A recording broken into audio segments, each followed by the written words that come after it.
पिछले वीडियो में हमने सूर्य सूक्त के द्वितीय मंत्र के बारे में चर्चा की। उसकी लिंक डिस्क्रिप्शन बॉक्स में दी गई है। इस वीडियो में हम सूर्य सूक्त के मंत्र के बारे में चर्चा करेंगे, जो ऋग्वेद के प्रथम मंडल के 115वें सूक्त का तीसरा मंत्र है, जिसके ऋषि कुत्स अंगिरस है, देवता सूर्य है, छंद त्रिष्टुप है और स्वर दैवत है। मंत्र इस प्रकार है। भद्रा अश्वा हरितः सूर्यस्य चित्रा एतग्वा अनुमादास्य नमः सन्त्यो दिव्य अपृष्टमस्तु परिद्यावा पृथ्वी यन्ति सद्य। शब्दार्थ: भद्रा कल्याणकारी, अश्वा घोड़े, हरितः हरित वर्ण के, चित्रा चित्र विचित्र वर्ण वाले, एतग्वा आकाश में गति करने वाले, गंतव्य मार्ग पर तीव्र गति से चलने वाले, अनुमाद्यास्य स्तुति करने योग्य है, नमस्सन्त्यो नमस्कार किए जाते हुए, दिवलोक की आकाश की, अपृष्टम अस्तु पीठ पर आरूढ़ हुए है, परि चारों ओर से, द्यावा पृथ्वी आकाश और पृथ्वी को, यन्ति व्याप्त कर लेते हैं, सद्य शीघ्र।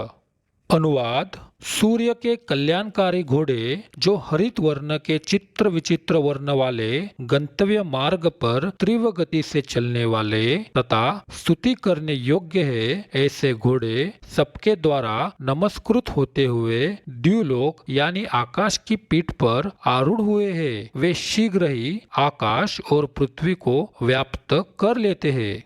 स्पष्टीकरण: भगवान सूर्य देव 7 घोड़ों के रथ पर सवार रहते हैं। ये 7 घोड़े क्या है और इनका क्या महत्व है, इस संबंध में विभिन्न पुराणों में अनेक मत दिए हुए हैं। कूर्म पुराण के अनुसार सूर्य देव सभी ग्रहों के राजा है और इनके रथ में जुटे हुए 7 घोड़े अलग अलग ग्रहों को ऊर्जा प्रदान करते हैं। इन घोड़ों को रश्मियां कहा जाता है, अर्थात सूर्य की 7 रश्मियां हुई जो विभिन्न ग्रहों को ऊर्जा और उष्मा प्रदान करते हैं। वायु पुराण में भी यह बात कही गई है कि सूर्य की 7 रश्मियां ग्रहों तथा रत्नों का पोषण करती है। ये 7 रश्मियां इस प्रकार है: सुषुम्ना, हरिकेश, विश्वकर्मा, विश्वश्रवा, संयद्वसु, अर्वाग्वसु तथा स्वराट। इनमें से जो प्रथम सुषुम्ना नामक रश्मि है, उससे सूर्य स्वयं ऊर्जा प्राप्त करता है। इस किरण के कारण ही सूर्य ऊर्जा का अखंड स्रोत है। यह भी माना गया है कि सूर्य देव के रथ में जुटे 7 घोड़े इंद्रधनुष्य के 7 रंगों को भी दर्शाते हैं। वही सूर्य की किरणों में 7 तरह की रोशनी पाई जाती है, जिन्हें ये 7 घोड़े दर्शाते हैं। रथ के नीचे केवल एक ही पहिया लगा है, जिसमें 12 तिलियां लगी हुई है।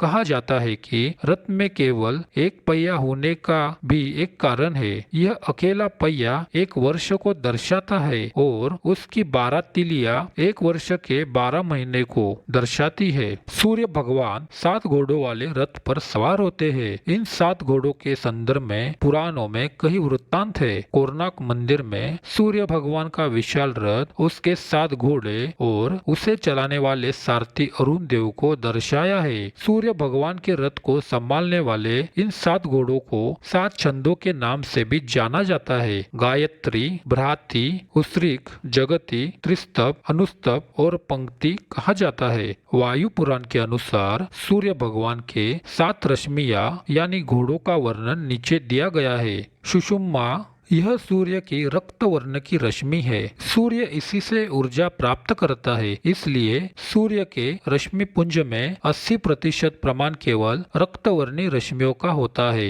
इनसे ताप निकलता है, जिनसे व्यक्ति की त्वचा पूरी तरह शोषित कर लेती है। मनुष्य की त्वचा का रंग इन्हीं रश्मियों के कारण होता है।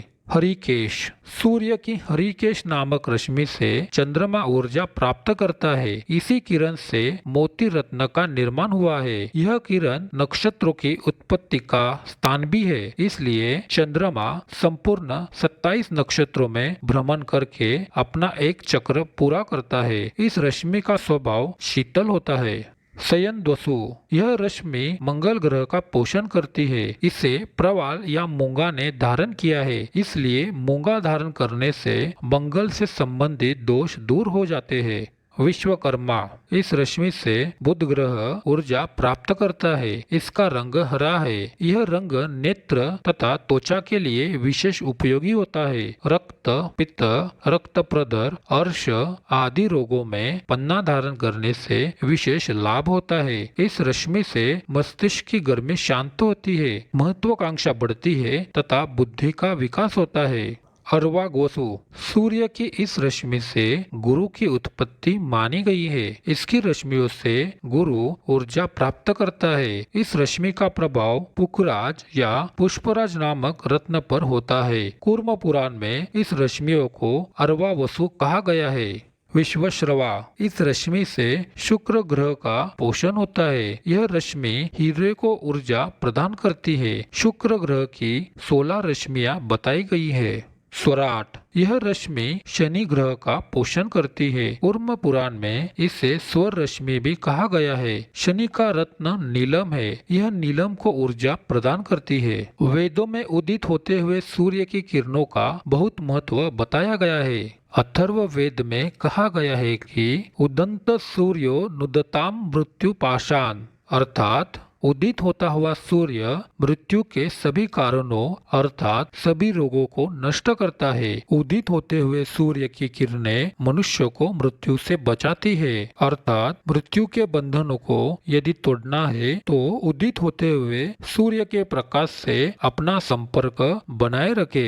उदित होते हुए सूर्य के प्रकाश में रहना अमृत के लोक में रहने के तुल्य है। भगवान सूर्य परमात्मा नारायण के साक्षात प्रतीक है, इसलिए वे सूर्य नारायण भी कहलाते हैं। सूर्य ही जगत के एकमात्र नेत्र यानी प्रकाशक है, प्रत्यक्ष देवता है, जिनका अवतरण ही संसार के कल्याण के लिए हुआ है। सूर्य ही एक ऐसे देव है जिनकी उपासना से हमें प्रत्यक्ष फल प्राप्त होता है, मनोकामनाएं पूरी होती है। वेदों में ओजस, तेजस एवं ब्रह्म वर्चस्व की प्राप्ति के लिए सूर्य की उपासना करने का विधान है। सूर्य मानव मात्र के समस्त शुभ और अशुभ कर्मों के साक्षी है। सूर्य विश्व चक्षु होने के कारण उनसे हमारा कोई भी व्यवहार छिपा नहीं रह सकता। अतः सूर्य की किरणों और उनके प्रभाव की प्राप्ति के लिए प्रत्येक शुभ कार्यों व संस्कारों को करते समय पूर्व दिशा की ओर मुख करके बैठने की परंपरा हमारे वेदों में बताई गई है, ताकि धार्मिक व्यक्ति